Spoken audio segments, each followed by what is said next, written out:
പ്രിയമുള്ള പ്രേക്ഷകരെ, നമസ്തേ. നാം ഇവിടെ ചർച്ച ചെയ്യുന്ന വിഷയം ഭഗവത്ഗീതയാണ്. ഭഗവത്ഗീതയിലെ അർജുന വിഷാദ യോഗമെന്ന പ്രഥമ അധ്യായത്തിലെ പ്രഥമ ശ്ലോകം, ആദ്യത്തെ ശ്ലോകമാണ് നാം ചർച്ച ചെയ്യുന്നത്. ധർമ്മക്ഷേത്രേ കുരുക്ഷേത്രേ സമവേദ യുയുത്സവഃ മാമകാ പാണ്ഡവാശ്ചൈവ കിമകുർവത സഞ്ജയ. പ്രഥമ ശ്ലോകത്തിൻ്റെ പദച്ഛേദം നിങ്ങൾ ശ്രദ്ധിക്കുക. ധർമ്മക്ഷേത്രേ കുരുക്ഷേത്രേ സമവേദാഃ യുയുത്സവഃ മാമകാഃ പാണ്ഡവാഃ ച ഏവ കിം അകുർവത സഞ്ജയ. ഇവിടെ സംബോധനയാണ്. ഇവിടെ ധൃതരാഷ്ട്രർ സഞ്ജയനോട് ചോദിക്കുന്നതായിട്ടാണ് ആദ്യത്തെ ശ്ലോകം. ഇനി ഇതിൻ്റെ അന്വയം പ്രിയപ്പെട്ട പ്രേക്ഷകർ ശ്രദ്ധിക്കുക.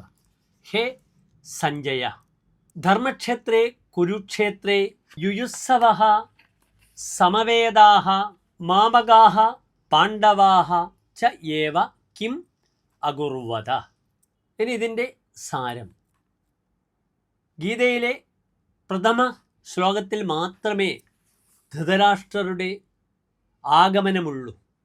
ധൃതരാഷ്ട്രർ ഈ ഒരു ചോദ്യം മാത്രമാണ് സഞ്ജയനോട് ചോദിക്കുന്നത്. ധൃതരാഷ്ട്രരുടേതായി മറ്റൊരു നാമം പോലും പരാമർശിക്കുന്നില്ല.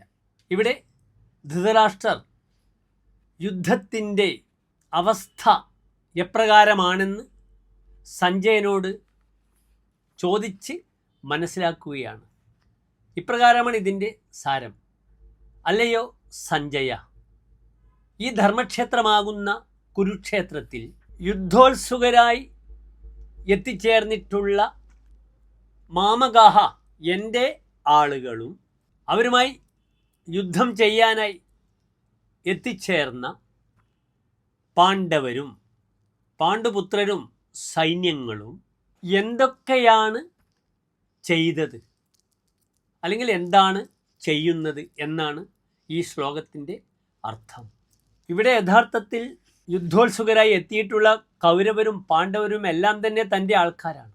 എങ്കിലും പാണ്ഡവരെ അകറ്റി നിർത്തിക്കൊണ്ടാണ് അദ്ദേഹം മാമകാഹ, എൻ്റെ ആളുകൾ കൗരവ പക്ഷത്തിലുള്ള എന്ന രീതിയിൽ മാമകാഹ എന്ന വാക്യത്തെ ഉപയോഗിക്കുന്നത്. നമസ്തേ.